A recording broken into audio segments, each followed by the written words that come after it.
আপুনি যিখন ফটো ফালি চিৰি চুৰমাৰ কৰি পেলালে এদিন তেওঁৰ লগতে বিয়া হ'ম বুলি থিৰাং কৰি পেলাইছে কি কৰা তেনেহ'লে তাকে কৰিব লাগিছিল সেইটোৱে ভাল আছিল কি দৰকাৰ আছিল এনেদৰে মানসিক কষ্ট ভোগাৰ দুৰ্ভাগ্য সেইখিনিতে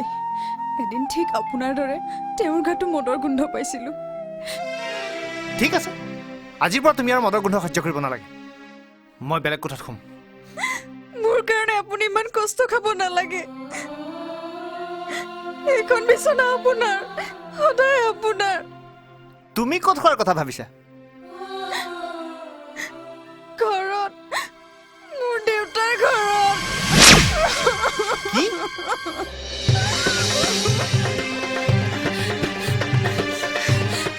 অনিল দা অদিতি তুমি কথাটো শুনিছানে নাই কি কথা জানমণি ঘৰলৈ গুচি আহিল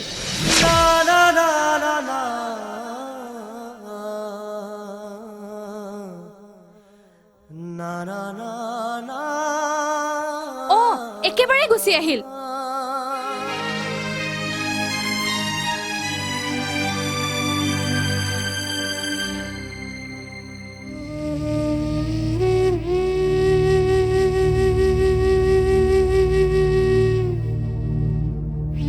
আহিছনি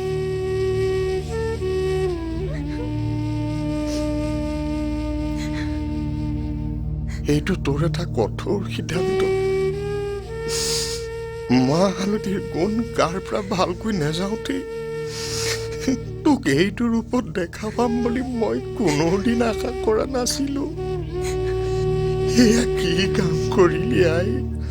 কি কাম কৰিলি কি কাম কৰিলি আই কি কাম কৰিলি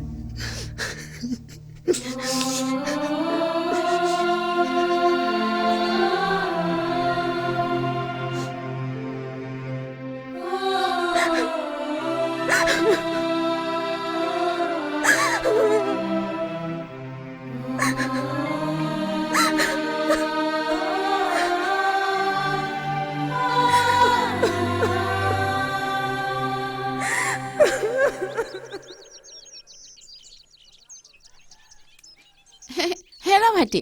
শুনাচোন কওকচোন বাইদেউ মই মহিলা নেত্ৰী হেমপ্ৰভা বৰুৱা জানমণিহঁতৰ ঘৰলৈ কোনফালে যায় বাৰু হে ভগৱান দেউতাক উপযুক্ত শাস্তি দিয়াৰ এইটোৱেই সোণালী সুযোগ হেৰা কি ভেবা লাগি চাই আছা নোকোৱা কিয় জানমণি ন জানমণি মানে মই ঠিক ধৰিব পৰা নাই আপুনি এটা কাম কৰক আমাৰ এইখিতে মানে এজন দৰ্জী থাকে এই গাঁৱৰ সকলোকে সি চিনি পায় তালে গ'লে আপোনাক সি দেখুৱাই দিব পাৰিব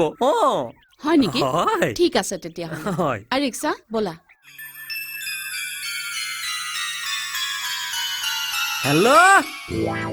হেল্ল' কওকচোন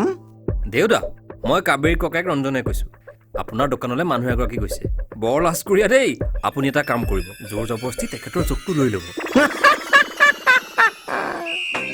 পৃথিৱীত কত ৰকমৰ যে ডেঞ্জাৰ মানুহ আছে কোনোবা লাজ কৰিয়া কোনোবা খঙাল তোমাৰ হ'ল যোৱা মহিলা গ্ৰাহক এগৰাকী অহা কথা আছে লাজ কৰিব পাৰেতো